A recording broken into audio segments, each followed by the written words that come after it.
Hello friends. आज के lecture में हम एमसीक्यूज को करेंगे क्योंकि बहुत सारे बच्चे बोल रहे थे सर जो आपने बुक में एमसीक्यूज दिए लास्ट पे अच्छा रहेगा अगर आप उनके लिए एक वीडियो बना देंगे, ठीक है। और मैं यहाँ पे बता दूंगा जो मैंने 300 एमसीक्यूज रखे थे उसमें क्या था, जो फर्स्ट 250 एमसीक्यूज थे वो सीक्वेंस वाइज थे, चैप्टर वाइज थे, और लास्ट में मैंने जो लास्ट के 50 एमसीक्यूज थे वो मिक्स रखे थे ताकि एक रिवीजन आपकी वो आपको फिर वो ओवरऑल ओवरव्यू मिल जाए पूरे अकाउंटेंसी का। ठीक है, टाइम जाया नहीं करते, सीधे एमसीक्यूज पे आते हैं।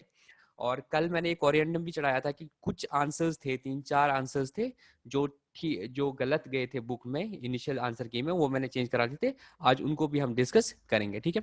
पहले एमसीक्यू पे आते हैं। विच of the following is not A business transaction? क्या नहीं है बिजनेस की ट्रांजेक्शन? क्योंकि हमने पढ़ा था कि हम अकाउंटिंग सिर्फ बिजनेस की ट्रांजेक्शन करेंगे, और इसको जब हम अच्छे से देख रहे हैं हम देखते हैं furniture brought for the business, तो ये बिजनेस की ट्रांजेक्शन है। एम्प्लॉयज की सैलरी पे कर दी तो ये भी अगेन बिजनेस की ट्रांजेक्शन है। पेड सन्स फी, अपने बेटे की फी पे करती from his personal bank account, अपने पर्सनल बैंक अकाउंट से, तो डेफिनेटली ये बिजनेस की ट्रांजेक्शन नहीं है, तो इसका करेक्ट आंसर आएगा सी पार्ट। इसी तरह से क्वेश्चन नंबर 2 देखेंगे।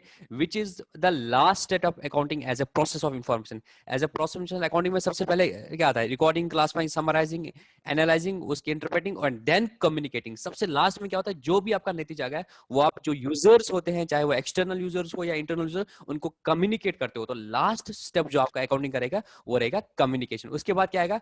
विच quality characteristics of accounting information is reflected when accounting information is clearly presented?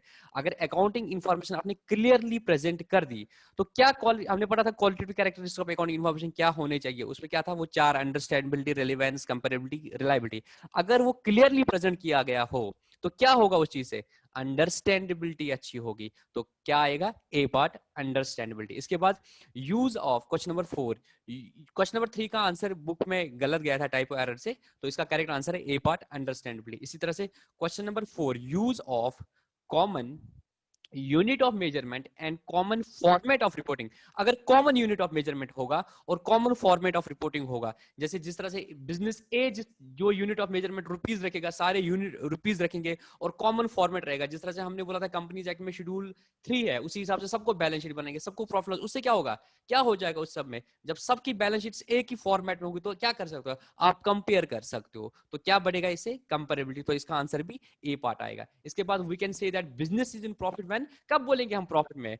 हमने बोला था प्रॉफिट कब होगा? जब इनकम आपकी एक्सपेंसेस से ज्यादा हो जाएंगे। तो क्या आंसर आएगा सर? इसका आंसर इनकम आपकी एक्सपेंडिचर ज्यादा आ जाएगी, तो करेक्ट आंसर क्या आएगा आपका? C part. इसके बाद question number 6, which of the following shows summary of company's financial position? मैंने आपको बताया था कि अकाउंटिंग जब करते हैं लास्ट टाइम हम 2 रिपोर्ट्स बनाते हैं जो हमें मेन चाहिए। एक वो स्टेटमेंट जो हमें फाइनेंशियल पोजीशन दिखा दे कि बिजनेस की फाइनेंशियल पोजीशन कितनी है, इसके एसेट्स कितने हैं, इसकी लाइबिलिटीज कितनी है, और दूसरा होता था जो बताते हैं बिजनेस की फाइनेंशियल परफॉर्मेंस क्या है। फाइनेंशियल परफॉर्मेंस कौन बोलता है? Profit loss account. पर यहाँ पे क्वेश्चन में क्या पूछा है?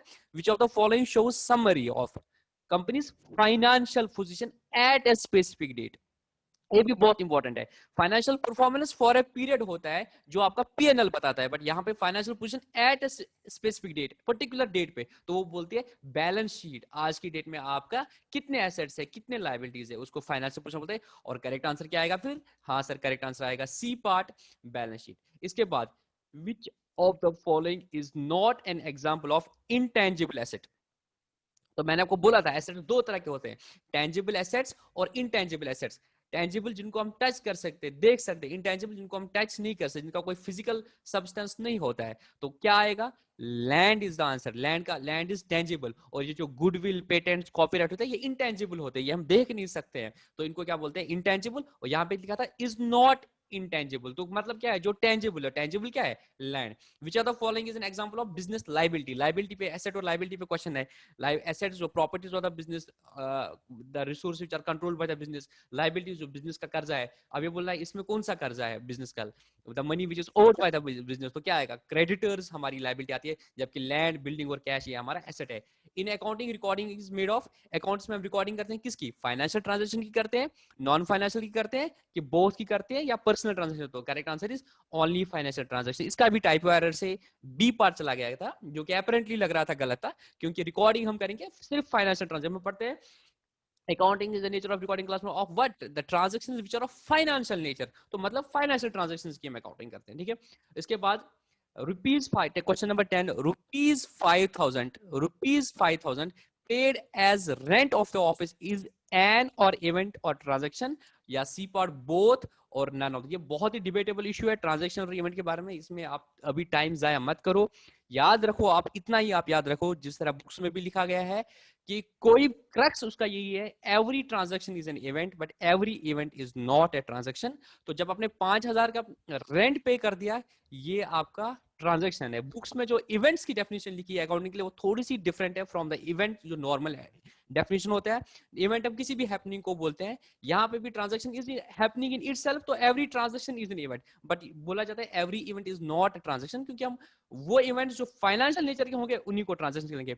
बट बुक में एक क्वेश्चन आपको दूसरे तरीके से आ सकता है, वो ये बोलते हैं कि event is an consequence of transaction. तो ऐसे बोलते हैं अगर ट्रांजैक्शन कॉज है और इवेंट उसका क्या बनेगा, इफेक्ट बनेगा। तो आप बट उतने कंफ्यूजन में मत जाओ लास्ट मोमेंट पे, आप याद रखो रेंट पे कर दिया है 5,000 का, तो इट्स ए ट्रांजैक्शन, ठीक है। आप इसको बोल भी सकते हैं, इसकी वजह से एक इवेंट भी है, आपका कैश फ्लो जा रहा है 5,000 का, बट उस डेप्थ में मत जाओ। अभी आप इतना याद रखो एग्जामिनेशन पॉइंट ऑफ व्यू से, आपने ट्रांजैक्शन ये है रेंट पे कर दिया तो ये आपका ट्रांजैक्शन आ जाएगा। कुछ और चीजें हैं कि इस ट्रांजैक्शन की वजह से कुछ इंपैक्ट आ गया, आपकी लायबिलिटी कम हुई, तो वो लायबिलिटी का कम होना या एसेट का कम होना, वो आपका इवेंट कहला जाता है। बट उस डेप्थ में आप जाओ, अब सिर्फ याद रखो कि जब आपने रेंट पे कर दिया, इन रेंट पे कर देना ऑफिस का, this is an transaction with the outsider. तो आप इसको याद रखो, इसका करेक्ट आंसर है ट्रांजैक्शन। इसके बाद विच of the following transaction is not a financial character, किस इस ये ट्रांजैक्शंस ऐसी हैपनिंग्स जिसमें फाइनेंशियल नेचर के नहीं है। तो आप सीधे देख सकते हो, एम्प्लॉयज ने अगर स्ट्राइक कर दी तो ये इसमें कोई भी फाइनेंशियल नेचर का कोई ये चीज नहीं है। इसके बाद विच of the following is not a sub field of accounting. तो हमने अकाउंटिंग का जो सब फील्ड पढ़ा था, management accounting, cost accounting, finance accounting. Bookkeeping is not a sub field of the accounting. Accounting वहां पे स्टार्ट होती है जहां पे बुक कीपिंग खत्म, बट ये इसका पार्ट नहीं है, सब फील्ड नहीं है। Who invent the double entry system? Luca Pacioli. Accounting is a science, art और science both, none of these. जब हम अकाउंटिंग की डेफिनेशन पढ़ते हैं तो हम बोलते हैं accounting is an art of recording class, but आप देखोगे इसमें प्रिंसिपल्स है, रूल्स है।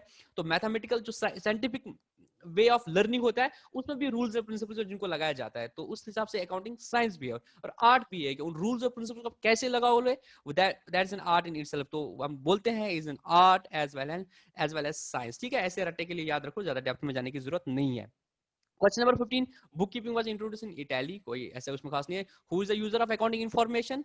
Users of accounting information internal हो सकते हैं और आउटसाइडर हो सकते हैं। तो यहाँ पे दोनों आल है, ओनर भी है, मैनेजमेंट है, इन्वेस्टर है, ये सारे अगर देखें एक ही जैसे है, तो सब इनके करेक्ट आंसर है। गुड्स मींस, गुड्स का मतलब क्या होता है? तो जो कमोडिटी जिनमें आप डील करते हो, जिनको आप परचेज करते हो फॉर रिसेल पर्पस, वो आपके गुड्स कहलाते जाते हैं। तो correct answer will be A part, commodity to be bought and sold. Commodity bought used as an asset, तो वो तो एसेट होता है, वो आपका गुड्स नहीं होता है। मैंने आपको बोला अगर फर्नीचर दुकानदार है तो वो जो फर्नीचर परचेज करेगा तो वो उसके लिए क्या रहेगा, गुड्स रहेगा। अगर एक स्टेशनरी वाला दुकानदार है तो वो स्टेशनरी परचेज करता है, वो उसके लिए गुड्स है। बट अगर मैं, मेरा अपना ऑफिस है तो मैं स्टेशनरी परचेज करता हूँ, वो तो मेरा ऑफिस के लिए इस्तेमाल किया जाए, वो मेरा गुड नहीं है। गुड्स वो होते हैं जो को आप परचेज करते हो विद इंटेंशन टू रिसेल, और उसी में आप डील करते हो, ठीक है। Which are the following is not a current asset? Assets current और नॉन करंट होते हैं, तो जो जिसका बेनिफिट आपको एक साल से ज्यादा तो मिलेगा वो आपका नॉन करंट एसेट है। तो यहाँ पे वही पूछा था, तो definitely the answer is furniture. Which the following is not A tangible asset? वो आपने देखा जो इनटेंजिबल होगा, तो गुडविल ऑलरेडी ऊपर भी आया था। ट्रेड डिस्काउंट और कैश डिस्काउंट के बारे में बच्चों को बहुत डाउट होता है। ट्रेड डिस्काउंट कब दिया जाता है? व्हेन द ट्रांजैक्शन, मतलब when the sale tax place, उस वक्त ट्रेड डिस्काउंट देते हैं। और कैश डिस्काउंट कब देते हैं? जब हमें प्रॉम्प्ट पेमेंट चाहिए होती है। तो जब वो पेमेंट देता है उस पर अगर हम उसको डिस्काउंट देते हैं तो उसको कैश डिस्काउंट बोलते हैं। और जब सेल के वक्त जो डिस्काउंट देते हैं उसको ट्रेड डिस्काउंट, वो ट्रेड डिस्काउंट की अकाउंटिंग एंट्री बिल्कुल नहीं होती है। हम जो सेल दिखाते हैं, जो नेट अमाउंट होता है, मैंने परसों भी देखा था, 1,000 रुपए का गुड्स मैंने एमआरपी था और मैंने 700 में बेचा, तो मैं बोलूंगा मेरी 700 की सेल हो गई है, तो मैं कैश अकाउंट डेबिट टू 700 करूंगा या डेटर अकाउंट डेबिट टू 700 करूंगा। ये मैंने लास्ट रिवीजन लेक्चर में भी कवर कर दिया था। Cash discount is given at the time of making payment, ये आपको याद रखना है। इस पे क्वेश्चन आ सकते हैं। करंट एसेट, अगेन स्टॉक आएगा। करंट लायबिलिटी जो साल के अंदर अंदर ही पे करनी होगी, विच नॉट लॉन्ग टर्म। तो क्रेडिटर्स, मतलब हम बोलते हैं ये करंट लायबिलिटी है। डिबेंचर्स, लॉन्ग टर्म लोन, वो जो होते हैं वो एक साल के बाद पे करने होते हैं, वो आपके नॉन करंट लायबिलिटीज आ जाएंगे। Non current asset again building आ जाएगा आपका। अर्निंग से बुक सेलर, तो उसके लिए गुड्स क्या होगा? Book, stationery, stationery. तो D part is the correct answer. That is given customer when clear his payment before certain period. अगर आप सर्टेन पीरियड से पहले अपने पेमेंट देते हो तो आप उसको क्या देते हो? कैश डिस्काउंट देते हो। The correct answer is a part. उसके बाद ड्यूरिंग द लाइफ टाइम, अब ये बेसिक क्वेश्चंस थे बेसिक अकाउंटिंग पे। अब देखो अकाउंटिंग कंसेप्ट्स पे, ऊपर जो था वो बेसिक अकाउंटिंग टर्म्स पे था, अब अकाउंटिंग कंसेप्ट्स पे क्वेश्चन आ गए, बहुत ही इंपॉर्टेंट है। During the life time of an entity, question number 27 की बात कर रहा हूं मैं। During the life time of an entity, accounting proves financial system in accordance with which basic concept.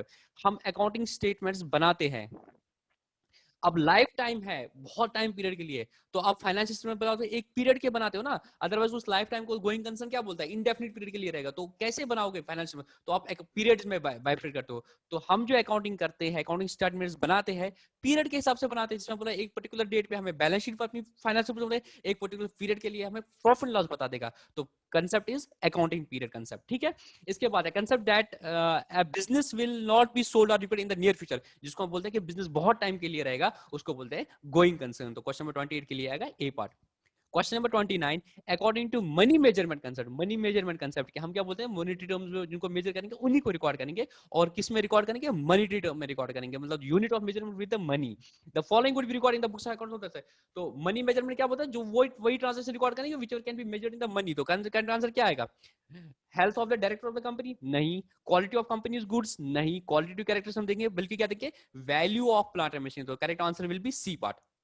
इसके बाद question number 30, according to this concept it is assumed that business will exist for an indefinite period, again indefinite period के लिए रहेगा, तो आपको याद रखना है the correct answer is going concern.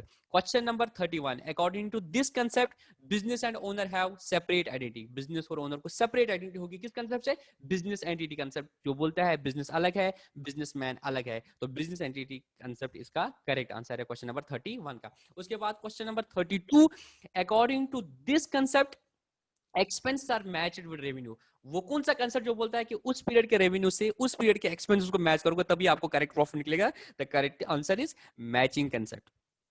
उसके बाद क्वेश्चन नंबर 33, आप बोलते होंगे कि सर तो बहुत थका हुआ लग रहा है, लेजी लग रहा है, but you will not believe, मैं सुबह ऑफिस गया हूँ, जस्ट ऑफिस से वापस आया और डायरेक्टली मैंने डिसाइड किया था कि नहीं, आप लोगों का टाइम बहुत कम है, तो मैं टाइम जाया नहीं करूंगा आप लोगों का, जितना जल्दी हो सके मैं अकाउंटिंग ये लेक्चर रिकॉर्ड करूंगा, तो जल्दी मैं सीधे आया और अकाउंट ये लेक्चर स्टार्ट कर दिया, ठीक है। Question number 32, according to this convention accounting practice should remain unchanged from one period to another, आपको क्या होना चाहिए, जो अकाउंटिंग पॉलिसी आपने इस साल फॉलो कर दी वो अगले साल भी फॉलो करते, तो इसको क्या बोलते हैं, कंसिस्टेंसी, है ना, उसी से आप दिमाग भी लड़ा सकते हो, आप अगर आप कंफ्यूज हो रहे हो कि सेम रहना चाहिए, तो आपको आंसर आएगा कंसिस्टेंसी कंसेप्ट, ताकि उसी की वजह से आप कंपेरेबल कर दो, ठीक है। Question number 34, according to this concept accounting records only those transactions which can be explained into money, तो सीधा आंसर है money measurement concept, D part. Question number 35, which of the following items are classified fundamental accounting assumptions, वो accounting assumptions, वो accounting concept जो हम बोलते हैं कि we are assuming, ये आपने फॉलो कर दिए, मैंने परसों बोला था इसका इसका मेमोरी टेक्निक आता है, GCA going concern consistency accrual, तो यहाँ पे क्या है, गोइंग कंसर्न है, कंसिस्टेंसी एक्रूवल, ये हम बोलते हैं गोइंग, ये assumptions है फंडामेंटल, एक्सेप्ट आया तो एक्सेप्ट क्या बचा, बिजनेस एंटिटी, तो फंडामेंटल अकाउंटिंग assumptions के बेसिस पर क्या ना, हम बोलते हैं कि ये हम मानते हैं कि आपने फाइनेंस स्टेटमेंट्स में फॉलो कर दिए, अगर नहीं फॉलो की होती तब आपको डिस्क्लोज करना होता है, तो यहाँ पे जब फंडामेंटल अकाउंटिंग assumptions की बात आई तो करेक्ट आंसर इज GCA, तो क्वेश्चन बोला था एक्सेप्ट, तो एक्सेप्ट क्या आएगा, business entity.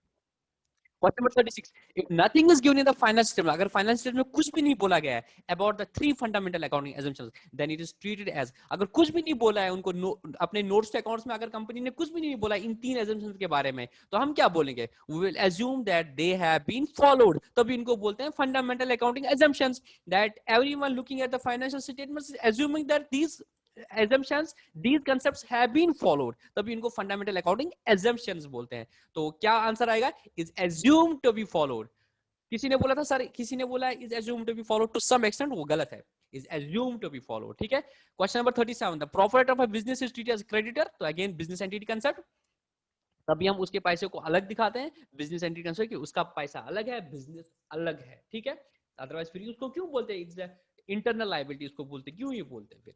Fixed assets are held by business for, fixed asset जो होते हैं क्या कन्वर्ट इनटू कैश के लिए, आपने फर्नीचर लाया तो क्या कन्वर्ट इनटू कैश के लिए, आपने पास प्लांट एंड मशीनरी है तो क्या कन्वर्ट इनटू कैश के लिए, नहीं, फॉर रिसेल के लिए द आंसर इज नो। फिर जनरेटिंग रेवेन्यू, उससे आपको रेवेन्यू जनरेशन में मदद आती है। आपके पास प्लांट एंड मशीनरी है, आप उससे गुड्स प्रोड्यूस करोगे तो they will help you in generating the revenue. The correct answer is B part. Human resources will not appear in the balance sheet according to which concept? According to money measurement concept, because we will record only those transactions or events which are of the monetary nature. आपने अच्छे employ को higher कर दिया, आप उसको अपनी balance sheet में नहीं दिखाओगे because of the money measurement concept. ठीक है, मैं आपको बता दूंगा अभी अकाउंटिंग कितनी एडवांस हो रही है, तो वो ह्यूमन रिसोर्स अकाउंटिंग का भी कंसेप्ट आ गया है, अभी तक हम इंडिया में उतना फॉलो नहीं कर रहे हैं। Question number 40, small items like pencil pens files are written off within a year according to which concept?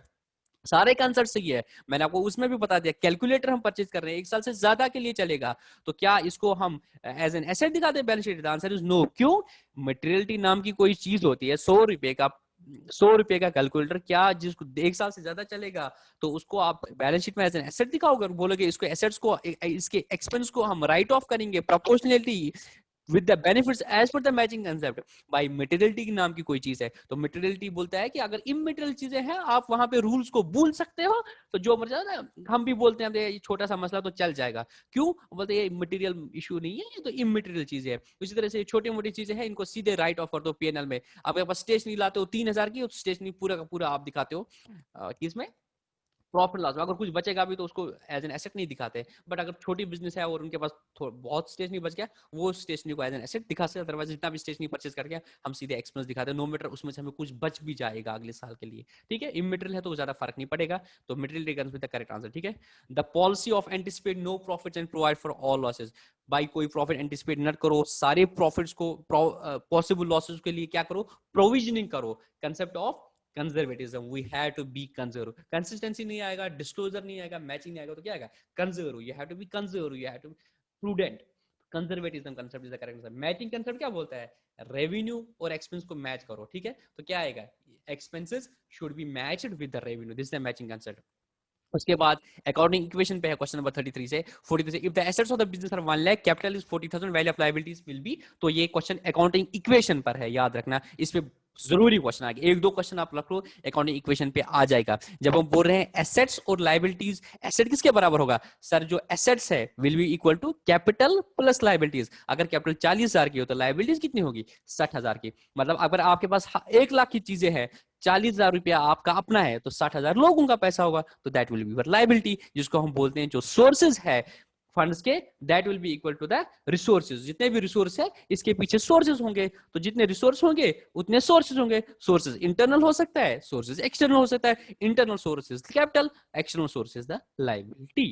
The system of recording transactions based on dual aspect concept, dual aspect concept के basis पे जो आप accounting करते हो उसको क्या बोलते हैं? सर उसको बोलते हैं डबल एंट्री सिस्टम। एक सिंगल होता है और डबल होता है। डबल एंट्री सिस्टम के एवरी एंट्री के लिए 2 एस्पेक्ट्स हो सकते हैं, एक अकाउंट डेबिट होगा, दूसरा क्रेडिट होगा।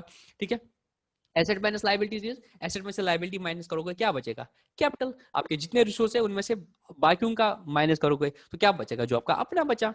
ठीक है, उसके बाद 46 अगेन सेम है, एसेट्स इक्वल टू लायबिलिटीज पे कैपिटल, तो बी पार्ट आएगा। Question number 47 same, assets equal to 8,000, capital 6,000 है, तो लायबिलिटीज कितनी होगी? लायबिलिटीज आपकी 2,000 के होंगे। Asset must be equal to which? C part. ये मैंने क्यों रखे हैं डिफरेंट टाइप के? क्योंकि किसी भी तरीके से क्वेश्चन आता है, बट क्रक्स में आपको एक ही फॉर्मूला याद रखना है, asset equal to capital plus liabilities. उसके बाद accounting equation represents the following. Accounting equation क्या बोलता है? Resource are allocated cost price, owner gives money for business, resource in the business are equal to the source of the business, resource in the business are not equal to the source. तो correct answer is C part. Business के जो resources है, business के जो resource है वो किसके बराबर है? वो बराबर है सोर्सेज के। जितना सोर्स होगा, चाहे कैपिटल और लायबिलिटी हो, उससे उतना ही आपके रिसोर्स होंगे। Question number 50.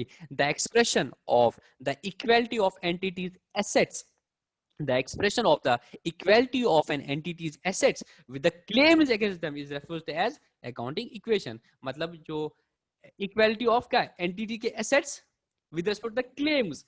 क्लेम्स क्या हो सकता है? ये एसेट्स पे किन का हक है?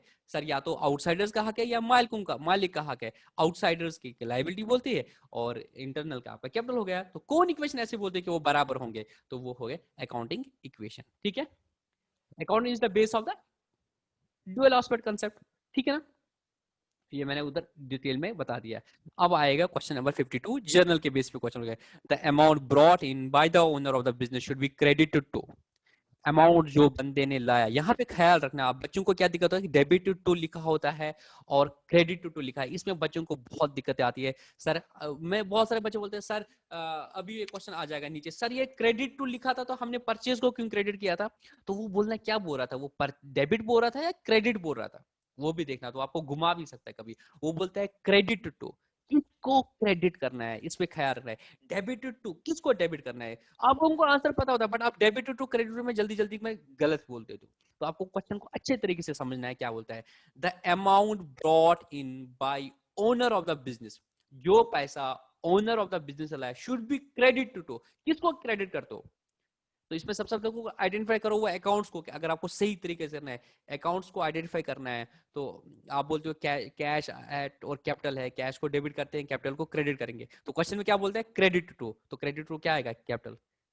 ये ऐसे ख्याल रखना है आपने, आपको वो देखना है ट्रांजेक्शन की जर्नल एंट्री क्या हो जाएगी, तब आपको समझ आएगा डेबिट क्या हो जाएगा और क्रेडिट क्या हो जाएगा। तो क्रेडिट टू किसको करेंगे, कैपिटल को। इसके बाद question number 53, transaction is recorded कहाँ, कहाँ पे रिकॉर्ड करते हो भाई, जर्नल में। उसके बाद question number 54, of the following which should be debited eight the time of increase. तो अब ये देखो मॉडर्न अप्रोच के बेस पे क्वेश्चन पूछा है, इनमें से कौन सी चीजें हैं जो डेबिट करेंगे अगर वो बढ़ेंगे, अगर वो बढ़ेंगे तो डेबिट करेंगे। तो इसका आंसर आपको, ये आपको मॉडर्न अप्रोच से मिलेगा। मॉडर्न अप्रोच क्या बोलता है, एसेट्स, लॉसेस, एक्सपेंसेस, ये सारी चीजें जब ये बढ़ेंगे एसेट्स तो इनको डेबिट करेंगे। ये आपको याद रहा, तो एसेट है और एक्सपेंस है, तो पहला क्या दिया, एसेट और कैपिटल नहीं, क्योंकि उसमें याद करो अकाउंटिंग इक्वेशन को जब मैंने इलॉबरेट करके दिखाया, एक तरफ से मैंने क्या रखा था, एसेट और एक्सपेंस, दूसरी तरफ से कैपिटल, लायबिलिटीज, इनकम। तो दोनों में से एक का रूल याद रखो, दूसरे का उल्टा है। तो एसेट्स जब बढ़ेंगे तो हम उनको क्या करते हैं, डेबिट करते हैं। इस तरह से एक्सपेंसेस जब बढ़ेंगे उनको डेबिट करते हैं। तो क्या आएगा, एसेट एंड एक्सपेंसेस। जबकि लाइबिलिटीज हो या कैपिटल हो या रिजर्व्स हो या इनकम हो, उनको जब बढ़ाते हैं तब क्रेडिट करते हैं, क्योंकि हम बोलते हैं क्रेडिट ऑल, अगर ट्रेडिशनल क्रेडिट ऑल इनकम से, मतलब इनकम और गेन या कैपिटल, ये सारी चीजें जब होंगी तो इनको क्रेडिट करो। कैपिटल उसमें आएगा पर्सनल से, पर्सनल रूल की वजह से क्रेडिट द गिवर। तो मतलब वही ना, जब वो चीजें बढ़ रही होती है तब वहां भी बोलते हैं उनको क्रेडिट करो। बट मॉडर्न अप्रोच से और क्लियरली ये हो जाता है कि जब ये बढ़ जाए तो मॉडर्न अप्रोच सीधे बोलता है जब ये बढ़ेंगे तो उनको क्रेडिट करो, ऐसे किनको, कैपिटल और उनको। और एसेट्स के बारे में जब ये बढ़ेंगे तो उनको डेबिट करो। तो एसेट इस बार कैश भी होता है और कैपिटल भी होता है। तो कैश बढ़ता है तो क्या करते हैं, डेबिट करते हैं। इसी कॉरस्पॉन्डिंग में क्या होगा, कैपिटल बढ़ेगी तो क्या करेंगे, क्रेडिट करेंगे, एक को डेबिट करोगे, क्रेडिट करेंगे। यहाँ पे क्या रखना है, जो कौन सी चीजें जो बढ़ती है तो हम उनको डेबिट करेंगे। तो answer is asset and expenses. Question number 55, sales made to Ahmad on credit, ये आपको ख्याल रखना है। Sales made to Ahmad, Ahmad को आपने सेल कर दी उधार पे, should be debit to, debit करना है। ये बोला डेबिट टू, किसको डेबिट करोगे, कुछ नहीं करना है, आप पहले जर्नल एंट्री करो।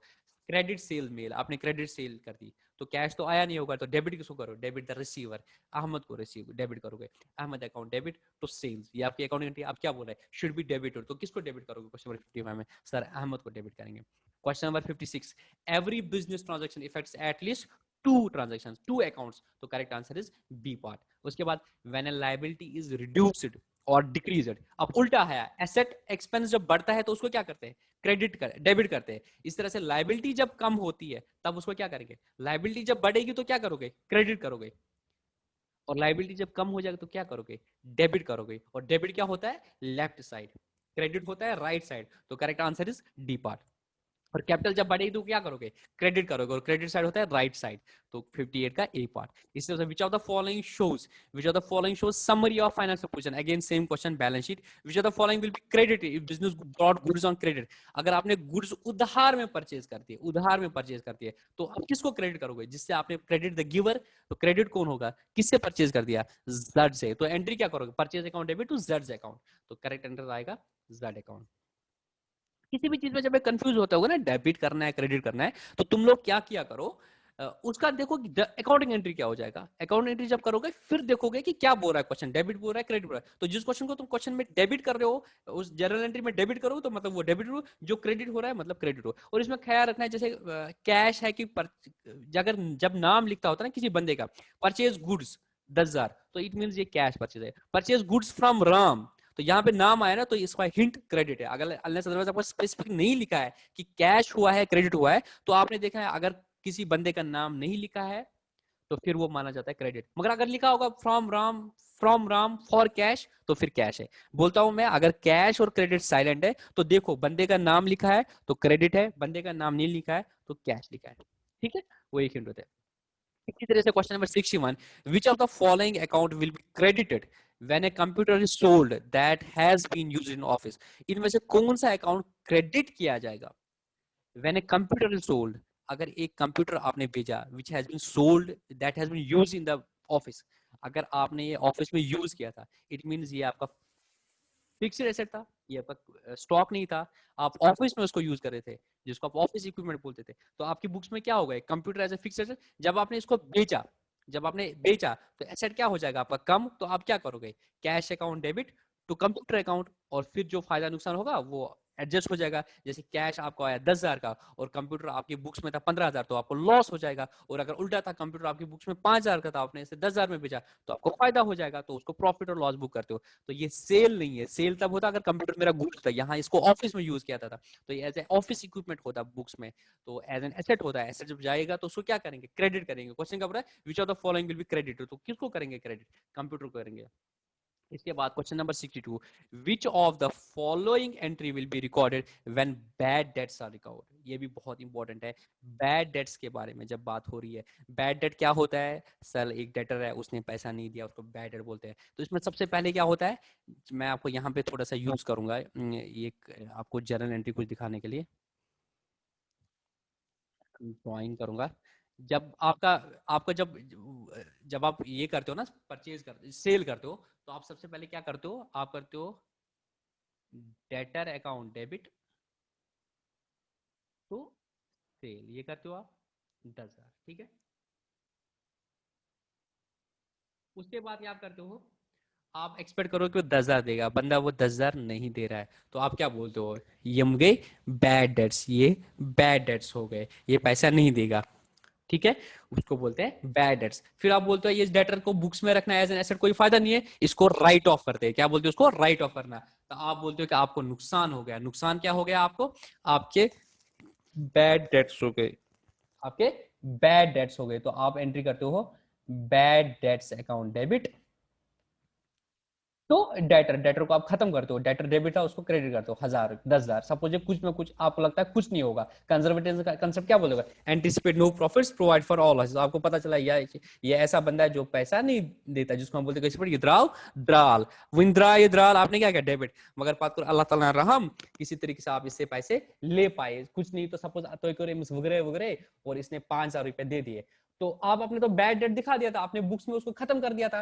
अब उसने जो 5,000 रुपया दे दिया, तो आप बोलोगे कैश तो आ गया, तो आप क्या करोगे, कैश अकाउंट डेबिट, ये तो आ गया 5,000।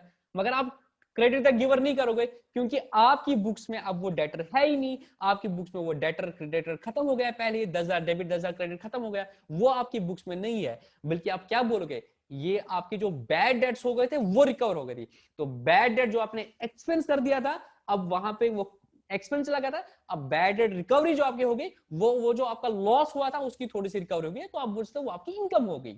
तो अब आपकी इनकम होगी एक नई बैड डेट रिकॉर्ड। अब उसको क्रेडिट नहीं करोगे, क्योंकि अगर आपने उसको क्रेडिट किया, डेटर को क्रेडिट कर दिया, तो अगेन फिर डेटर बुक्स में आ जाएगा, जबकि उसका मतलब होगा फिर आपको उसको 5,000 देने हैं, वो तो फिर लाइबिलिटी बन जाएगी। ऐसा नहीं है, सोच द्राल द्रामुद, उसने हमारे पैसे खाए थे, हमने उसको खत्म कर दिया था अपनी बुक से। अब जो वो पैसे वापस मिलेंगे तो उसको बोलते हैं बैड डेट रिकवर्ड। तो एंट्री हो जाएगी cash account debit to bad debt recovered account 5,000। और ये 5,000 फिर आपकी इनकम आएगी, क्योंकि उसमें ये 10,000 का लॉस गया है, अब उसमें 5,000 की इनकम आएगी, तो नेट इंपैक्ट आपका 5,000 का खर्चा जाएगा। तो correct entry will be cash account debit to bad debt recovered account. I hope आपको अब समझ आया होगा कि इसकी अकाउंट की एंट्री क्या होनी चाहिए थी। ठीक है, कुछ आगे होगा तो मैं तब दोबारा बताता हूँ। ठीक है, एक मिनट में इसको रब करता हूँ, तो फिर हम आगे चलते हैं। ठीक है, इसके बाद commercial account is based on double entry. And asset that is not physical in nature is called, जो फिजिकल नहीं है उसको क्या बोलते हैं, intangible. Building account is, building आपका जो है प्रॉपर्टीज ऑफ द बिजनेस, वो सारे एसेट्स क्या होते हैं, रियल, मतलब ये ट्रेडिशनल बिजनेस में जो पर्सनल है, रियल है या नॉमिनल है, उसको रियल बोलते हैं। इसके बाद इंटरेस्ट क्या है, इंटरेस्ट इज एन एक्सपेंस या इनकम हो सकता है। अगर आपको इंटरेस्ट मिल रहा है तो आपको ये इनकम है, इंटरेस्ट दे रहे हो तो आपका एक्सपेंस है, दोनों केस में ये नॉमिनल आता है, ठीक है। इनकम एक्सपेंसेस जो है ना वो सारे नॉमिनल आते हैं। नन ऑफ दीज इज, अच्छा सैलरी अकाउंट इज, सैलरी आपका खर्चा होता है तो वो एक्सपेंस में आता है तो वो नॉमिनल होता है। इन्वेस्टमेंट, आपकी इन्वेस्टमेंट है, इन्वेस्टमेंट प्रॉपर्टीज कुछ भी है तो आपके एसेट्स है, तो एसेट्स आपकी रियल होते हैं। इसके बाद एक और चीज मैं बताता हूँ, रिप्रेजेंटेटिव पर्सनल अकाउंट, मैंने आपको बोल रहा है सैलरी पेएबल, वो सारी चीज, क्योंकि वो रिप्रेजेंट करते हैं किसी बंदे को, जिसको मैं रेंट, सैलरी पेएबल है मतलब किसी बंदे को देना है, उस बंदे का नाम मैंने नहीं लिखा अभी, तो as a salary payable represent person जिसको मुझे पे करना है, उनको रिप्रेजेंटेटिव पर्सनल अकाउंट्स बोलते हैं, ठीक है। सैलरी पे ऐसे आ सकता है, आपको वेजेस आउटस्टैंडिंग है तो the correct answer is representative personal account. Digest is given to a businessman when clear his payments before certain period is known as cash discount, special discount नहीं किया, cash discount। The rent paid to landlord, देखो यहाँ पे बहुत important है, rent paid to landlord तो is credited to, सारे क्या लिखा है, credited to, यहाँ वो बोलते हैं credited to landlord, landlord को credit करो, the answer is wrong because वो बोलता है rent पे टू लैंडलॉर्ड। आपको क्या इंपॉर्टेंट है, आप पहले सबसे पहले वो ट्रांजैक्शन में क्या पढ़ रहे हैं, सर एक तो मेरे लिए रिलेवेंट है रेंट और दूसरा है कि कैश, मैंने रेंट दे दिया, कैश में दिया हो, लैंडलॉर्ड को दे दिया ना तो कैश में दे दिया, तो क्या एंट्री करोगे, sir rent is my expense, rent को डेबिट करूंगा, कैश मेरा जाएगा, कैश को क्रेडिट करोगे, तो किसको क्रेडिट कर दिया, rent pay to landlord, landlord को मैंने पे कर दिया कैश। तो मेरे लिए लैंडलॉर्ड इज नॉट इंपॉर्टेंट, मेरे लिए जो relevant for the business is the rent, my expense is rent ना, तो मैं रेंट को डेबिट करूंगा, क्रेडिट उसको करूंगा, credit what goes out, my cash has gone, तो कैश को क्रेडिट करूंगा। तो क्वेश्चन क्या बोल रहा था, rent pay to landlord is credit to, कुछ बोलते हैं लैंडलॉर्ड, कुछ बोलते हैं, अगर नन ऑफ द एबव होगा, नन ऑफ द एबव होगा, the correct answer is cash. Rent paid, rent pay कर दिया तो रेंट तो डेबिट करोगे, क्या गया आपका, कैश गया, कैश को क्रेडिट करो। ये था आपका जनरल के बेस पे कुछ question up to question number 70। इसके बाद वॉचर के बारे में कुछ, any return dividends in support of a business transaction is called, question number 71। तो आंख बंद करके voucher, the accounts that record expenses gain and losses, और तो expenses gain and losses is the rule for the nominal accounts. Credit note is issued अब by an entity at the time of, entity ने credit note issue कर दिया, मतलब आप, अब मैंने एंटिटी वर्क कर दिया तो आप अपने आप को जिस बिजनेस का उसको अकाउंटेंट मान लो, वो क्रेडिट नोट कब इशू करे, वो किसी को क्रेडिट नोट इशू करेगी, वो इशू करिए, तो कब वो किसी को क्रेडिट नोट करेगी, जब वो किसी का क्या करेगी, परचेज रिटर्न, नहीं, जब मैं किसी के किसी से परचेज कर दिया था और फिर मैं उसको रिटर्न करूंगा तो मैं तो उसको डेबिट नोट भेजूंगा कि मैंने तेरी बुक्स तुझे डेबिट किया है। तो जब सेल्स रिटर्न हो जाएगा, जब कोई बंदा मुझे सेल रिटर्न करता है, मैंने जब उसको माल बेचा था मैंने उसको डेबिट कर दिया था, और अब जब वो मुझे वापस दे रहा है माल तो उसको क्या करूंगा, क्रेडिट करूंगा, तो उसको साथ में एक क्रेडिट नोट देता हूं। तो क्रेडिट नोट इशू कर रही है एंटिटी जब उसके पास सेल्स रिटर्न होता है, और जब उसने परचेज रिटर्न किया होगा तो साथ में उस पार्टी को वो क्या भेजेगी, डेबिट नोट भेजेगी। यहाँ इशू लिखा है, तो जब मैं इशू करूंगी पार्टी को जिससे मैंने परचेज किया था और फिर वापस कर दिया था, जब मैंने उसे परचेज किया था तब मैंने उसको क्रेडिट किया, जब मैंने उसको माल वापस दूंगा मैं उसको डेबिट करूंगा, साथ में गुड्स के उसको डेबिट नोट भेजूंगा, भाई मैंने तुझे अपने बुक्स में डेबिट कर दिया तो तू भी ये अपने आप में एक्नॉलेज कर दे, वो फिर मुझे क्रेडिट नोट दोगा। तो 73 का आंसर है सेल्स रिटर्न और 74 का आंसर है purchase return. These vouchers are issued at the time of payment। जब आप किसी को पेमेंट करोगे तो आप उसको क्या करोगे, डेबिट करोगे, तो डेबिट वाउचर। जब आप किसी से लेते हो, रिसीव करते हो, तो आप उसको क्या करते हो, क्रेडिट करते हो, तो आप उसको क्या दोगे, क्रेडिट वाउचर। और these vouchers are issued to non cash transactions, depreciation उनको क्या बोलते हैं, आपको ट्रांसफर वाउचर बोलते हैं, ठीक है, जिनको जनरल जेवीज बोलते हैं, ठीक है। Transferring information from journal to ledger, journal से लेजर को आप क्या बोलते हैं, पोस्टिंग, क्या बोलते हैं, posting. Collection of groups of accounts, business is known as, सारे बुक्स अकाउंट्स को आप क्या बोलते हैं मिला के, लेजर, और उन सबको लेजर अकाउंट्स बोलते हैं, ठीक है। कहां तक पूछे हैं, क्वेश्चन नंबर 79, ठीक है। Which are the following accounts is expected to have a debit balance, इनमें से किस अकाउंट को एक्सपेक्ट है डेबिट बैलेंस। ये भी आप क्वेश्चन, कोई बच्चा बोलता है सर मुझे पता नहीं चलता है किसका डेबिट बैलेंस होगा और किसका क्रेडिट बैलेंस होगा, मैं बोलता हूँ बहुत आसान है, आप रूल याद करो, आप रूल याद करो, चाहे आप एसेट के, अब ये एसेट एक्सपेंस लॉस है तो क्या याद करो आप रूल, आप रूल करो याद कि किन को डेबिट करते हैं जब वो बढ़ते हैं और किन को क्रेडिट, जब वो बढ़ेंगे तो उनको डेबिट करेंगे, क्या होता है सर, एसेट होता है, एक्सपेंस और लॉसेस, जब ये बढ़ते हैं तब इनको डेबिट करते हैं। तो इट मींस अगर वो होंगे बुक्स में तो क्या होंगे, डेबिट होगा उनका। अगर नहीं होंगे तो खत्म हो गया, अगर होंगे तो क्या बैलेंस होगा, एसेट्स और एक्सपेंस का। सर अगर वो होंगे मींस वो हुए हैं, मतलब बड़े होंगे, या कुछ नहीं थे तो फिर बड़े होंगे तभी होंगे बुक्स में, तो सर उनको डेबिट किया होगा तो उनका डेबिट पड़ता है। इस तरह से अगर कैपिटल होगी तो उसका क्या होगा, क्रेडिट बैलेंस, क्योंकि जब कैपिटल आएगी तो हमने क्रेडिट किया होगा, इनकम आई होगी तो हमने क्रेडिट किया होगा, लाइबिलिटी इनकर हुई होगी तो क्रेडिट होगा। अगर बड़ी है, अगर बिजनेस में है तो क्या होगा, क्रेडिट बैलेंस। तो आपको आंख बंद करके याद रखना है, अगर बिजनेस में ट्रायल बैलेंस में आपका कैपिटल है, ट्रायल बैलेंस में आपकी लाइबिलिटी है, ट्रायल बैलेंस में आपकी इनकम है, तो उसका क्रेडिट बैलेंस होगा। अगर एसेट है, अगर एक्सपेंस है, अगर कोई लॉस है, उसका डेबिट बैलेंस होगा, क्योंकि जब ये बढ़ेंगे, अगर जीरो था, जीरो के बाद बढ़ेंगे तो हमने डेबिट किया होगा, अगर कुछ वैल्यू आ रही है मीन जीरो से ज्यादा है तो हमने इसको डेबिट किया होगा। तो आंख बंद करके आप इस तरह से बोल सकते हो कि किसका क्रेडिट बैलेंस होगा, किसका डेबिट बैलेंस है। कुछ नहीं रहा, एसेट एक्सपेंस लाइबिलिटीज अगर बुक्स में है तो मतलब जीरो से ज्यादा है तो डेबिट होगा बैलेंस इनका, और अगर कैपिटल लाइबिलिटीज इनकम है अगर बुक्स में है तो मीन जीरो से ज्यादा है, जब आई होंगी तो उनको क्या किया होगा, क्रेडिट किया होगा। The process of finding the balance of A ledger account, ledger account में जो बैलेंसिंग करते हैं, डेबिट और क्रेडिट को मिलाते हैं, फिर जो बड़ा होता है, ठीक है, that is the that balance. तो उसको जो बैलेंसिंग, उसको वो क्या बोलते हैं, हम करना है balancing of A ledger account, total of the debit करना, टोटल ऑफ द क्रेडिट करना, फिर देखना क्या छोटा है उस तरफ से वो डिफरेंशियल अमाउंट डाल देता है, बैलेंसिंग फिगर वाला अमाउंट, उसको क्या बोलते हैं, बैलेंसिंग ए लेजर अकाउंट। बैलेंस करना, तराजू में करते हैं ना, यहाँ से मुर्गा डालते हैं, फिर देखिए कितना है तो आप वो डालते हो, वेट डालते हो, तो आप you are just balancing that ना। तो इसी तरह से लेजर अकाउंट को क्या करते हो, बैलेंस करते हो। The left hand side of ledger is called as, left hand side is the debit side, right hand side is the credit side, ठीक है। उसके बाद question number 23, the difference between the total debit side and the total credit side is known as balance. Debit side और total credit side का जो difference होगा उसको क्या बोलेंगे, बैलेंस। अब वो डेबिट बैलेंस हो सकता है या क्रेडिट बैलेंस हो सकता है, डिपेंड करता है कौन सा साइड बड़ा है। अब देखो इसी बेस पे क्वेश्चन नंबर 84 है, if the total of the debit side, अगर डेबिट साइड का balance exceeds the total of the credit side, जैसे मैंने कैश में दिया था एग्जांपल, टोटल डेबिट्स 1 लाख के हुए थे, मतलब कैश पहला ओपनिंग कितना था और जो आया टोटल 1 लाख था, और गया 80,000, तो बचा कितना होगा 20,000। तो इसका मतलब क्या होगा, इस एसेट का क्या बैलेंस है, डेबिट बैलेंस है। जो साइड बड़ा है उसमें से क्रेडिट वाला माइनस करोगे तो क्या बचोगे, डेबिट वाला बच गया ना। तो अगर टोटल डेबिट साइड ज्यादा है क्रेडिट साइड से तो हम क्या बोलेंगे, ledger account has debit balance. इसका उल्टा, अगर क्रेडिट ज्यादा थे डेबिट कम है तो हम क्या बोलेंगे, इसका बैलेंस है credit balance. In accounting dr dot is known as debit, cr dot is known as credit. अगर अकाउंट का क्रेडिट बैलेंस है, क्वेश्चन नंबर 86, अगर अकाउंट का क्रेडिट बैलेंस है, इट मींस क्या है, क्रेडिट साइड ज्यादा होगा डेबिट साइड से। क्वेश्चन नंबर 87 भी वही है, cr dot which type of the accounts have normally credit balance. तो मैंने आपको बोला रेवेन्यू लायबिलिटी कैपिटल का क्रेडिट बैलेंस होगा, ऑलरेडी मैंने बताया। If question number 89, if total of debit side is equal to total of the credit side, अगर debit side और क्रेडिट साइड बैलेंस होता है अकाउंट का बैलेंस क्या होगा, सर अकाउंट को कोई बैलेंस नहीं होगा। जैसे डिस्काउंट अकाउंट आपने बनाया, आपको आपने एक ही अकाउंट बनाया डिस्काउंट का, आपको किसी कस्टमर को आपने 500 डिस्काउंट दिया और किसी से आपको 500 डिस्काउंट मिला, तो नेट में क्या होगा, डिस्काउंट अकाउंट का बैलेंस जीरो। तो उसका मतलब क्या होता है, nil balance. And non zero balance represents, अगर नॉन जीरो बैलेंस है, ये जीरो बैलेंस नहीं है, नॉन जीरो, तो इट मींस उस अकाउंट में कुछ इंक्रीज या कुछ डिक्रीज हुआ है, तभी उसमें कुछ बैलेंस आ रहा है। तो क्वेश्चन नंबर 90 का बी पार्ट आएगा।